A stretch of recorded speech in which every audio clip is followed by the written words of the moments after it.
In this video, we're going to show you how you can integrate Burp Suite Enterprise Edition with Slack. Now, before we start, it's important to point out that the person doing this integration needs to be the workspace owner for the workspace where the integration is going to happen. If you aren't, then you won't have the required permissions to go ahead with this. So the first thing we're going to do is we're going to sign in to the Slack workspace where we want the integration as that workspace owner. For the purposes of this demo, I've already done that. Next, we need to create a channel for the notifications to be sent to. If you've already done that, then you can skip this next step.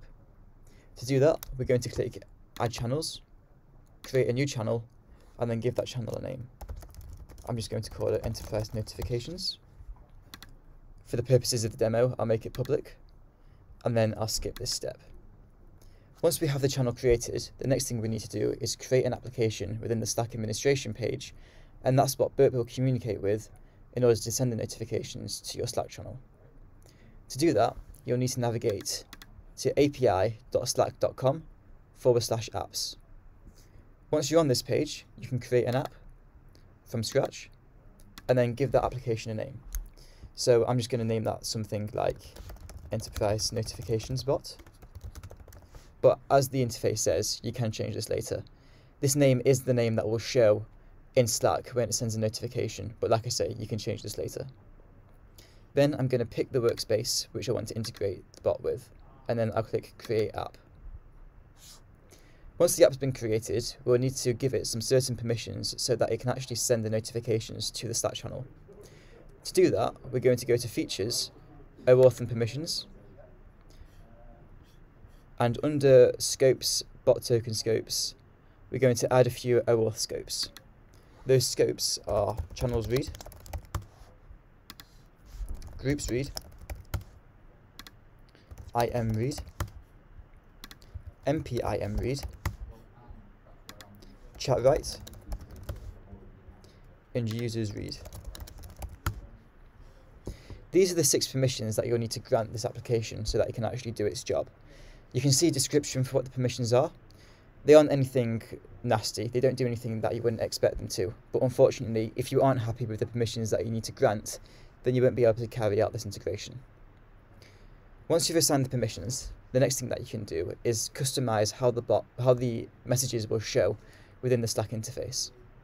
To do that, you can scroll back up to the top and click Basic Information, and once that page is loaded, scroll down to the bottom to this Display Information section. Here, you can set the name of the app, which is how it will show in Slack when it sends a notification. You can add a description, either a short or a long one. You can set a colour for the messages to come through as, and you can also add an app icon, which is how also the icon for the user which sends the notifications will be displayed. For the purposes of the demo, I won't go into all of this, but once you've done that, the next thing that you need to do is install the application into your workspace in Slack. The way that you do that is on this page, you just scroll back up to the top and you click Install to Workspace. You'll be prompted to allow some certain permissions. These permissions are just the permissions which are granted in the previous steps, those OAuth scopes that I was talking about before. You don't need to worry about anything on this page, you can just click Allow. Once you've allowed those permissions, the next thing you'll need to do is go back to your Slack workspace. Within the channel where you want the notifications to be sent, you can click the drop down button next to the name, and then click Integrations, and then Add an App. And you should be able to see the name of the bot, or the name of the application which you just created through that administration page. You then need to add that to your channel, and you know that you've done that correctly if you see a message saying that the name of the application has joined your channel. Once you've done this, you know that you've integrated the bot to the channel, and the next thing that you need to do is integrate Enterprise with Slack.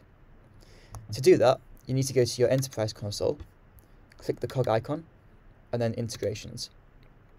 You then need to scroll down to the bottom and click Configure under Slack, and then enter a Slack OAuth token.